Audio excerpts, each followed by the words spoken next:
Bab 19. Setelah Budi pergi, sebagian besar warga dusun langsung berhamburan masuk ke rumah Wira hingga halamannya penuh. Selama ini, warga dusun sudah sering ditindas, diancam, dan bahkan dipukul Budi karena masalah pajak serta kerja rodi. Namun, tidak ada seorang pun yang berani memukul Budi hingga dia berteriak minta ampun seperti Wira. Warga dusun pun menatap Wira dengan hormat. Saat melihat wibawa Wira menjadi makin besar di hati warga dusun, Agus pun berkata, "Wira, kamu sudah mengalahkan Pak Budi hari ini. Tapi, apa kamu pernah mikir, dia itu orang pemerintah. Memangnya dia bakal mengampunimu?" Semua warga dusun pun terlihat takut. Jangankan memukul orang pemerintah seperti Budi. Orang yang tidak membayar pajak saja sudah bisa dijebloskan ke penjara pengadilan daerah atau dipaksa kerja rodi. Setelah diperlakukan begini oleh Wira, Budi tidak mungkin mengampuninya. "Kalian gak perlu khawatir." Wira menyuruh Dodi mengambilkannya sebuah bangku. Kemudian dia berdiri di atasnya dan berbicara sambil menatap ke sekeliling. "Pak Budi itu cuma kepala desa yang berkuasa di desa. Tapi apa kalian tahu tingkatannya di kabupaten?" Para warga dusun menggeleng.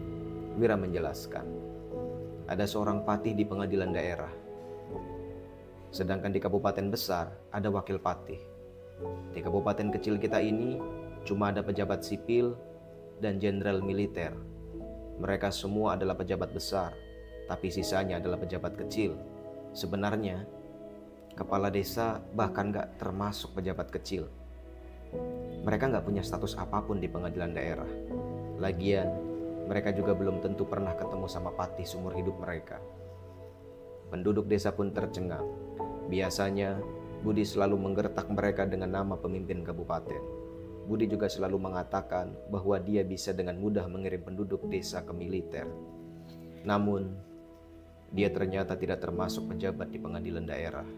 Dia bahkan tidak pernah bertemu dengan pemimpin kabupaten. Selama ini, Budi ternyata hanya berlagak hebat. Setelah mendengar penjelasan Wira, Agus langsung merasa malu. Awalnya, dia mengira Budi bersikap begitu arogan, pasti karena memiliki pendukung di pengadilan daerah.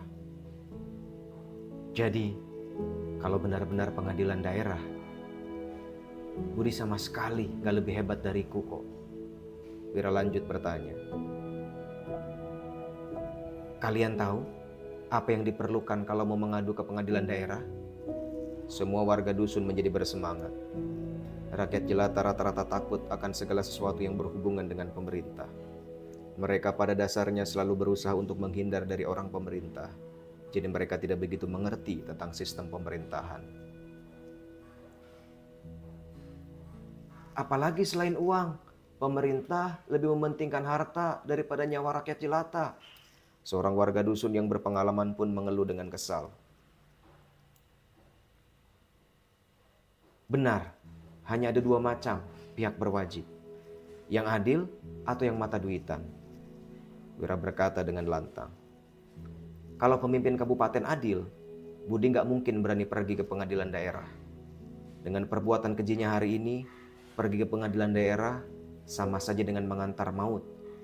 Para warga desa mulai mengangguk. Meskipun ada banyak orang yang tidak masuk ke rumah Wira, mereka juga bisa mendengar apa yang diucapkannya dari luar. "Kalau pemimpin kabupaten itu mata duitan, bukannya aku memandang rendah Budi, tapi dia gak mungkin mengeluarkan lebih dari 10.000 gabak. Gak peduli berapa banyak uang yang bakal dia habiskan, aku bakal langsung keluarin ratusan ribu gabak." Setelah mendengar ucapan Wira, semua warga dusun langsung tersentak. Uang sebesar 100.000 gabak sudah bisa membeli sekitar 2 hektar tanah. Budi yang begitu pelit pasti tidak rela mengeluarkan uang sebesar itu. Namun Wira rela. Dia memang benar-benar pemboros. Bahkan berjudi saja bisa kalah sampai puluhan ribu gabak. Jadi dia pasti rela mengeluarkan lebih banyak uang untuk memenangkan gugatan. Agus juga tersentak. Bahkan sebelum gugatan dimulai, Wira sudah bersiap-siap untuk menghabiskan ratusan ribu gabak. Dia memang benar-benar boros. Intinya, Kalau dia berani pergi ke pengadilan daerah, dia juga nggak bisa apa-apa kok. Kita pasti menang. Wira terlihat sangat percaya diri, seolah-olah masalahnya sudah terselesaikan. Semua warga dusun pun menjadi lega. Setelah mendengar ucapan Wira, mereka tahu bahwa Budi tidak mungkin menang, baik dengan cara adil maupun dengan cara menyogok. Sekarang, warga dusun pun merasa Budi, sitiran lokal itu, sudah tidak sehebat dulu.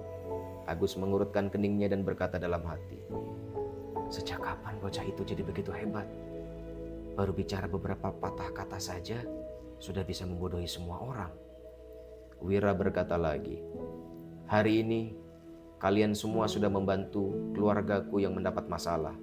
Aku sangat berterima kasih pada kalian." Herman, Sofyan, dan belasan orang lainnya pun terlihat bangga. Sementara warga dusun lainnya yang tidak berani masuk ke rumah Wira malah terlihat malu. "Untuk berterima kasih atas bantuan kalian, dan juga agar semua orang bisa hidup lebih baik, aku putuskan untuk membentuk tim penangkap ikan. Pilihlah satu orang dari setiap keluarga untuk berpartisipasi.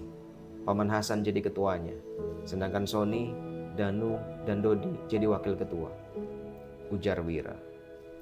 Hasan terlihat tenang, sementara Sony membusungkan dadanya dan mengaitkan tangannya di punggung. Dia sudah menunjukkan sikap seperti wakil ketua. Danu mengangguk pada semua orang yang terlihat iri, sedangkan Dodi hanya meringis pada semuanya. Semua warga dusun sangat antusias. Dalam 2 hari ini, mereka sudah memikirkan cara untuk bisa bergabung dengan tim penangkap ikan Wira. Wira berkata, "Sekarang, mari kita bicarakan soal upahnya. Tiap bulan, Paman Hasan dapat 4.000 gabak. Sementara Dodi, dan Sony dapat 3.000 gabak. Para kerabat yang membela Wulan sore tadi dapat 2.000 gabak. Sisanya dapat 1.000 gabak. Di akhir bulan, aku bakal menilai kinerja kalian. Setelah dikurangi dengan pengeluaran, 30% pendapatan penjualan ikan akan kujadikan bonus. Orang yang bekerja baik bakal dapat bonus makin banyak." Hasan, Danu, Dodi, dan Sony langsung tercengang setelah mendengar ucapan Wira. Wira hanya menggunakan posisi ketua dan wakil ketua sebagai alasan untuk membedakan tingkat gaji mereka. Herman, Hamid, Sofyan, Said, Surya, dan Danur yang datang membantu Wulan pun langsung bersemangat. Dalam sebulan, mereka sudah bisa menghasilkan 2.000 gabak. Dengan begitu, mereka sudah bisa menghasilkan 24.000 gabak dalam setahun. Itu masih belum termasuk bonus.